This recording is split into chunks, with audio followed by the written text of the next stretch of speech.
জামাতে ইসলামের আমির তিনি বলছেন যে বিএনপি ইঞ্জিনিয়ারিং করে এই ক্ষমতায় এসেছে। আমি এটা তীব্র নিন্দা জানাচ্ছি, প্রতিবাদ জানাচ্ছি, এবং তিনি বা তার দল যে কখনোই সুস্থভাবে চিন্তা করেন না তার প্রমাণিতটা হয়েছে। ভিন্নভাবে দেশকে আবার স্বৈরাচারের মধ্যে তারা নিতে চায় কি না সেটাও আমাদেরকে চিন্তা করতে হবে। এবং তাদের যে অতীত ইতিহাস, সেই ইতিহাস আমরা সবাই খুব ভালো করে জানি। সেই কারণেই সমগ্র জাতি অত্যন্ত সচেতনভাবে তাদেরকে প্রত্যাখ্যান করেছে এবং আগামীতে যেন পুরোপুরি তাদেরকে নির্মূল করা যায় রাজনৈতিকভাবে, সেইভাবেই আমাদেরকে কাজ করতে হবে। আপনারা সবসময় লক্ষ্য করেছেন, আমরা এর আগেও বলেছি যে বাংলাদেশের স্থিতিশীলতা, রাজনৈতিক স্থিতিশীলতাকে বিনষ্ট করবার জন্য একটি পক্ষ প্রথম থেকেই প্রচেষ্টা চালিয়ে যাচ্ছে।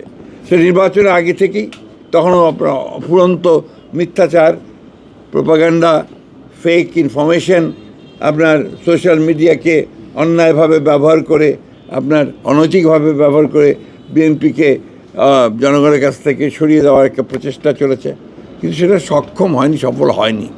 এখনও আবার দেখেন যে সমস্ত কার্টুনগুলো করে তারা দিচ্ছে এবং সেগুলো নিয়ে গিয়ে যে প্রচেষ্টা তৈরি করছে, খুব স্পষ্টভাবে বোঝা যায় যে ওই শক্তি যা বাংলাদেশকে অস্থিতিশীল করতে চায়, একটা ইনস্টেবল অবস্থায় নিয়ে যেতে চায়, অনিশ্চিত অবস্থায় নিয়ে যেতে চায়, তাই এই কাজগুলো করছে। আমরা তীব্র নিন্দা জানাচ্ছি।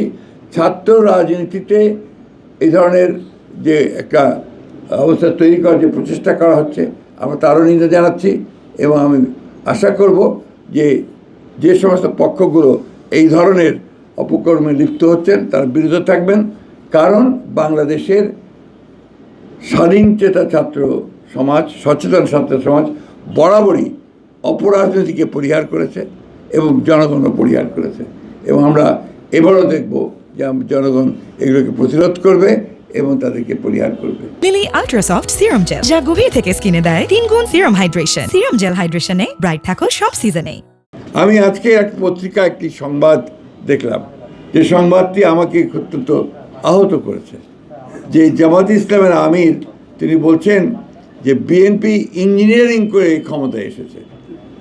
আমি এটা তীব্র নিন্দা জানাচ্ছি, প্রতিবাদ জানাচ্ছি, এবং তিনি বা তার দল যে কখনোই সুস্থভাবে চিন্তা করেন না তার প্রমাণিতটা হয়েছে।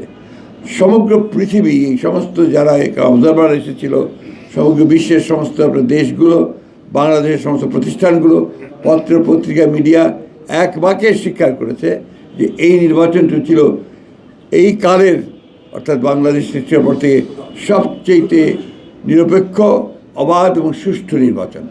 এবং সেই সুষ্ঠু বিচারের মধ্য দিয়েই বিএনপি তার জনপ্রিয়তার মধ্য দিয়ে 213টি আসন লাভ করে সে সরকার গঠন করার সুযোগ পেয়েছে। সুতরাং জামাতে ইসলামের আমিরের এই বক্তব্য আমি আবার আমার প্রত্যাখ্যান করছি, শুধু নয় নিন্দা জানাচ্ছি এবং ক্ষোভ প্রকাশ করছি।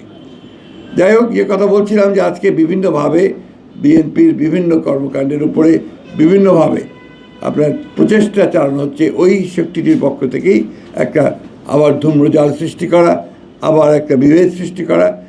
আমরা 5ই আগস্টের পরে যে সুযোগ পেয়েছি বাংলাদেশে গণতন্ত্রকে প্রাতিষ্ঠানিক রূপ দেওয়ার, সেই প্রচেষ্টাকে নষ্ট করে দেওয়া, সুযোগকে নষ্ট করা, আবার একটা ফ্যাসিস্ট শাসনের পায়তারা তারা করছে কি না সেটা আমাদেরকে চিন্তা করতে হবে, দেশবাসীকে চিন্তা করতে হবে।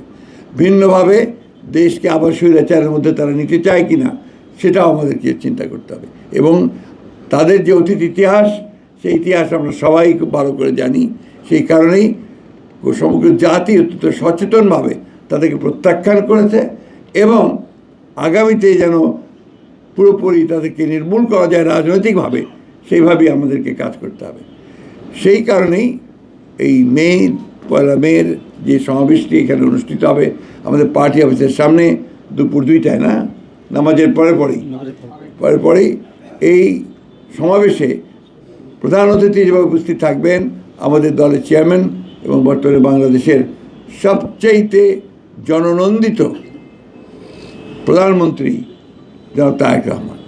সুতরাং এই সভাটিকে সফল করার জন্যে আমরা দলের পক্ষ থেকে সর্বাত্মক প্রচেষ্টা গ্রহণ করেছি। বাংলাদেশের মানুষের কাছে আমাদের আবেদন থাকবে যে তারা এই দিবসটি যথাযথ মর্যাদার সঙ্গে পালন করবেন। প্রত্যেকটি ইউনিটের আমাদের জেলা এবং উপজেলা ইউনিটগুলোতে একইভাবে নির্দেশ দেওয়া হয়েছে, তারাও সেইভাবে তারা এই দিবসটি পালন করবেন। আমরা ঢাকাতে এই দিবসটিকে একটা উৎসবের দিন এবং একই সঙ্গে রাজনৈতিক শপথ গ্রহণ করবার দিন হিসেবে আমরা এটাকে নিতে চাই, যাতে করে আমরা ভবিষ্যতে আমাদের রাজনীতিকে আরও বেগবান করতে পারি।